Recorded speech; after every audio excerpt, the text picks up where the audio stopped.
initial était cela. Ses frères qui étaient anciens avec lui étaient dans les loges. Donc ce n'était pas quelque chose qui pouvait faire un problème. Mais non, Branham va continuer. Il nous dit dans Jésus glorifié, prêché le 25 février 55. Paragraphe 4. Écoutez ce qu'il dit. Eh bien, ce soir, c'est la dernière soirée avant dimanche après-midi pour les réunions qui se tiennent ici à l'auditorium. En effet, je pense que mes chers amis francs-maçons vont peut-être utiliser leur auditorium samedi soir. Je pense que mes chers, pas seulement mes amis, hein, mes chers amis francs-maçons vont peut-être utiliser leur auditorium samedi soir. Parce que le bâtiment, l'auditorium où ils était pour les francs-maçons. Donc samedi soir, ils avaient un programme à eux. Donc Branham dit, nous allons tenir des réunions, mais le samedi soir, on doit libérer la salle parce que mes chers, je pense que mes chers amis francs-maçons vont peut-être utiliser leur auditorium samedi soir. Mes chers amis. Donc qui est chers amis des francs-maçons? C'est Branham ou sa famille? Là, nous sommes dans la même semaine. Hein? Alors, rappelons que lorsque les francs-maçons parlent, au niveau de la franc-maçonnerie, il y a un langage. Il y a ce qu'on appelle le langage de signes.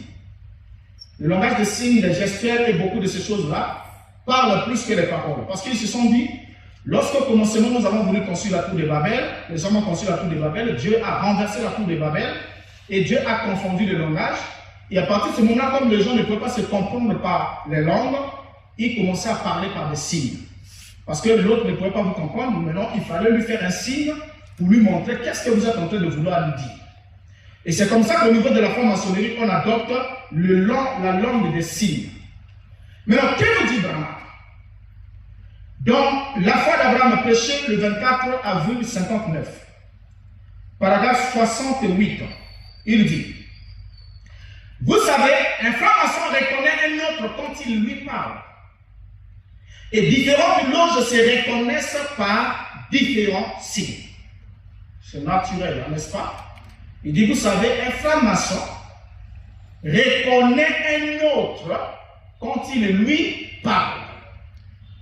Parce que le franc-maçon ne viendra jamais de notre éditeur que tu me vois, je suis un franc-maçon. Non, jamais. Ça n'existe pas dans la franc-maçonnerie. Parce que vous êtes au fait pour un franc-maçon, tout individu est un profane. Donc comme il est profane, il ne peut pas être inclus dans le secret du mystère. Parce que dans la franc-maçonnerie, c'est la loi du silence. Maintenant, comment savoir que la personne à qui je m'adresse est un franc-maçon? C'est quand vous allez commencer à parler. Vous parlez, il y a des gestuels, il y a certains mots, il y a certaines langues, il y a certains éléments. Et du coup, tu peux identifier ton frère. Et ah, celui-là est franc-maçon. Et après, vous commencez à parler de l'ordre dans lequel vous appartenez. Non, moi je fais partie de tel ordre. Lui, moi je fais partie de tel ordre, de tel rite, tout. Parce que vous êtes déjà entre vous les initiés. Et maintenant, vous savez, un franc-maçon reconnaît un autre quand il lui parle. Et différentes loges se reconnaissent par différents signes. Mais dans la prédication, un super signe, prêché le 27 décembre 59, le paragraphe 16. Branham dit, à la loge franc-maçonne, ils ont des choses dont ils s'entretiennent, les frères de la loge des francs-maçons, les frères de la loge des ordres philons, les Allemands ont des choses dont ils s'entretiennent avec les Allemands au sujet de leur pays, lorsqu'ils se rencontrent ici et que l'un d'eux vient d'arriver du pays. Les Italiens ont des choses au sujet desquelles ils s'entretiennent. Donc, il nous prend des exemples. Les maçons ont des choses au sujet desquelles ils s'entretiennent. Les ordres philaux ont des choses au sujet desquelles ils s'entretiennent. Les Allemands ont des choses au sujet desquelles ils s'entretiennent.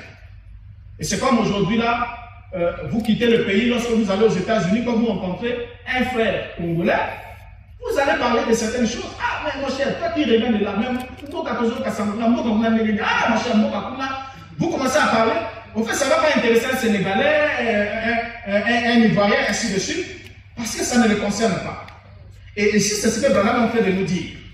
Maintenant, lorsqu'il descend dans la restitution de l'acte de l'épouse, prêché le 22 avril 1962, le paragraphe 14, écoutez Branham.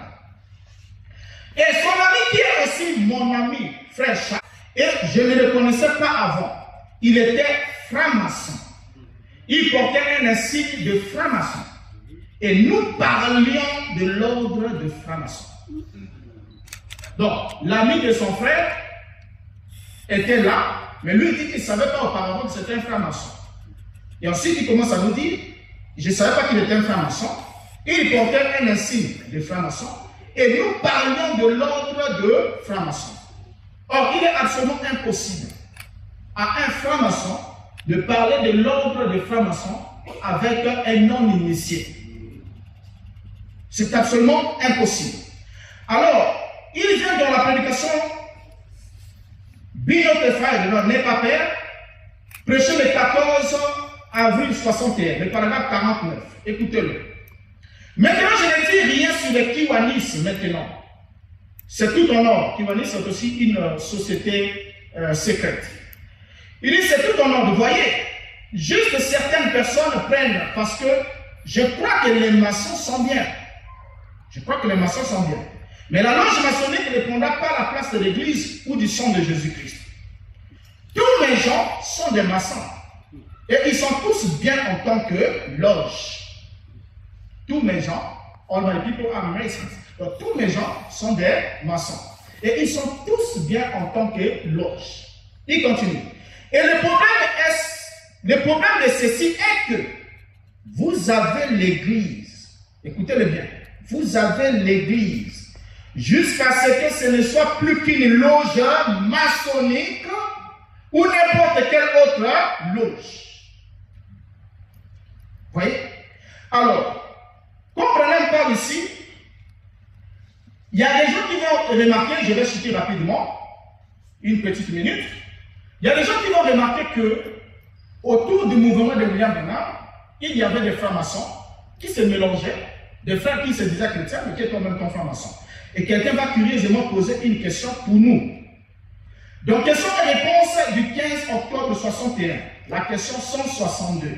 Écoutez attentivement la question que quelqu'un va poser à William Branham, parce que la personne a compris et a constaté que les mêmes frères qui étaient dans le tabernacle de Branham, les mêmes frères se retrouvaient aussi dans le loge maçonnique, autant que William Branham lui-même.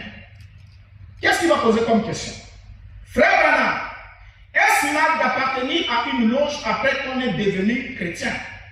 Par exemple, celle des francs-maçons. Une bonne question, n'est-ce pas? Je crois que vous et moi, si la question était posée, on devait donner la réponse la plus claire et la plus simple. On devait dire non, ce n'est pas possible qu'un frère qui soit déjà devenu chrétien appartienne à une loge. Parce que vous n'avez rien en commun, vous n'avez quoi à communier ensemble. Vous ne pouvez pas appartenir à une loge. Mais écoutez la réponse de William Branham. Frère Branham, est-ce mal d'appartenir à une loge après qu'on est devenu chrétien, par exemple celle des francs-maçons? Non, monsieur. Soyez un chrétien où que vous soyez. Peu importe l'endroit où vous êtes, vous pouvez quand même être un chrétien.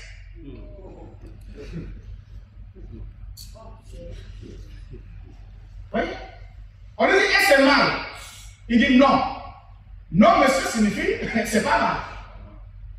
Et ensuite, peu importe l'endroit où vous êtes, vous pouvez quand même être un chrétien. Donc, vous pouvez être dans les traditions, dans le cabal, dans tout ce que vous pouvez. Peu importe l'endroit où vous êtes, vous pouvez quand même être un chrétien. Est-ce possible? Donc, ici, on voit bien que Branham prêche clairement la tolérance maçonnique et la compatibilité entre cette dernière et le christianisme. Or, seuls les francs-maçons prétendent que la franc-maçonnerie et le christianisme sont compatibles. Mais pour un véritable serviteur de Dieu, la franc-maçonnerie et le christianisme sont incompatibles. Alléluia. Alors, faute de temps, j'aimerais qu'on nous projette, mettez-nous l'image de la porte de William Branham. On va chuter là. Avancez, voilà. Regardez ici, c'est la porte de la maison de William Branham dans la ville de Tucson. Et là-bas, Branham met ce signe sur sa maison. Ça, c'est la gravure sur sa porte. La porte de sa maison. Qu'est-ce qu'on constate? On a une pyramide de 9 degrés. Ce n'est plus 7 degrés comme il y a dans l'église. Il dit 7 âges de l'église, 7 vertus, 7 ceci, cela, statut de l'homme parfait. Mais là-bas, c'est 9. Or, les 9 degrés de la pyramide sont les 9 graduels au niveau de l'échelle maçonnique. Donc, pour attester que c'est un maître maçon du 33e degré. Il met une pyramide avec 9 niveaux.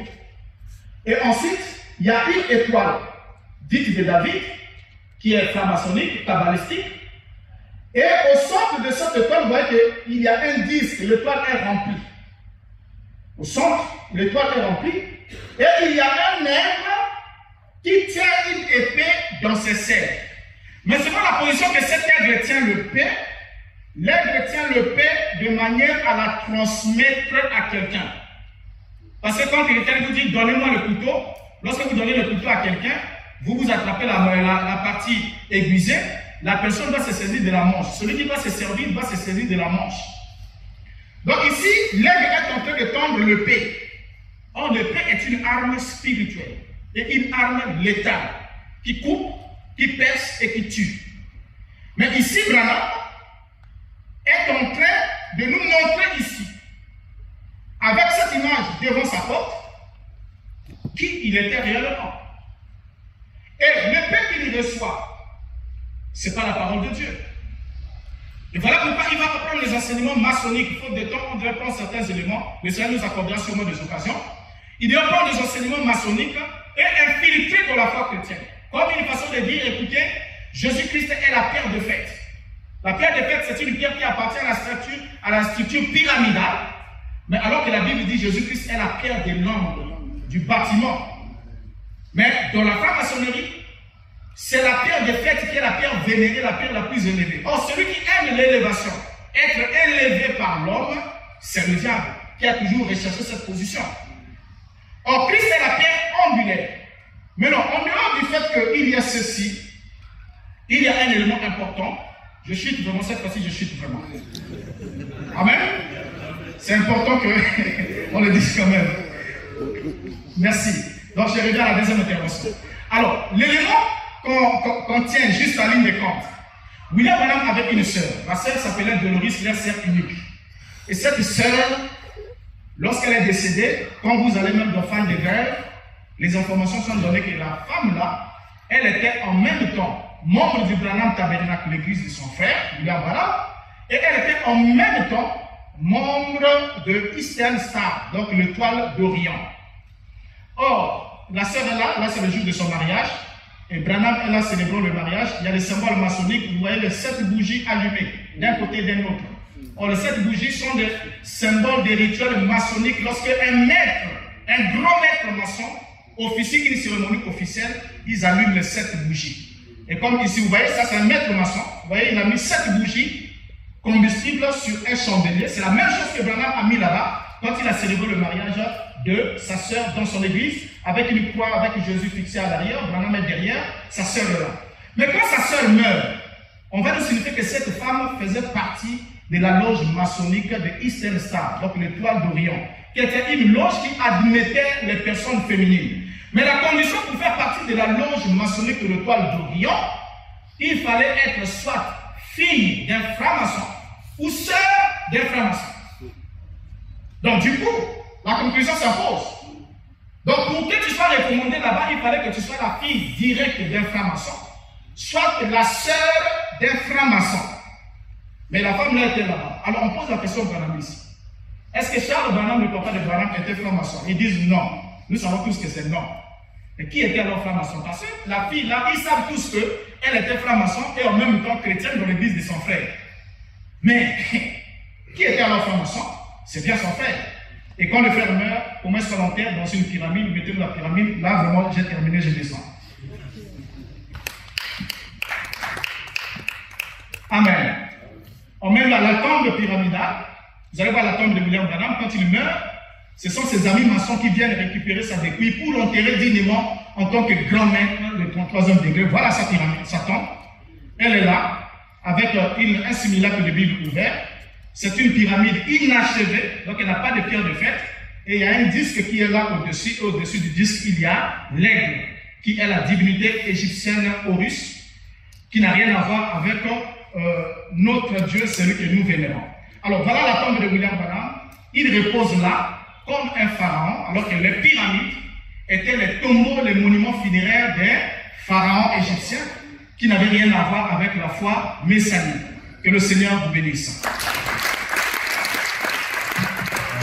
Maurice va revenir dans la deuxième intervention. Vous sentez que quand